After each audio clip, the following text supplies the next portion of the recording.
नमस्कार मित्रांनो, 10K capital आज 11वा दिवस आणि आजचा ट्रेड काय होता आपण बघूया स्क्रीनवर.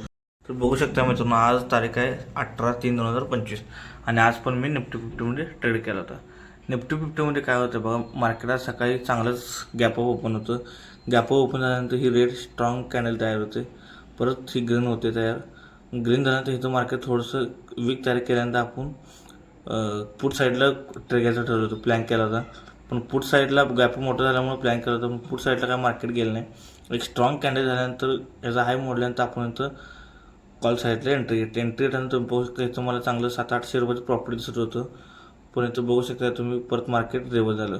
पण ऑप्शन चार्टमध्ये तुम्ही जर बघायला गेला तर पहिल्या ट्रेडमध्ये बघू शकता तुम्ही, मला तिथे 10 पॉईंटचा एल होता आणि 20 पॉईंटचं टार्गेट होतं. तर मार्केटनं चांगलंच खाली फॉल द्यायला चालू केलं होतं, त्यामुळे आपलं कॉल साईडला इथं आपलं एल गेलं आणि इथं आपला 800 रुपयाचा लॉस झालेला आहे. आणि परत तुम्ही दुसरा ट्रेड बघू शकता माझा.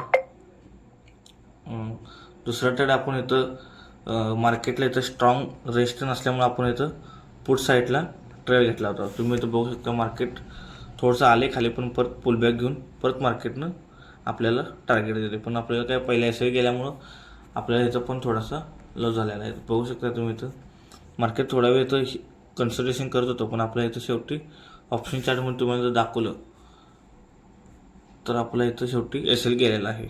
बघू शकता तुम्ही इथं आपला एस गेलेला आहे. भरपूर वेळ इथं कन्सल्टेशन झालं, पण मार्केटनं काय आपल्याला टार्गेट दिलं नाही. आणि इथं पण मला 400-500 रुपयाचं प्रॉफिट दिसत होता, पण टार्गेट मिळालं नसल्यामुळे आपल्याला दोन्ही पण दिवस रेडमध्ये क्लोज झालेला आहे.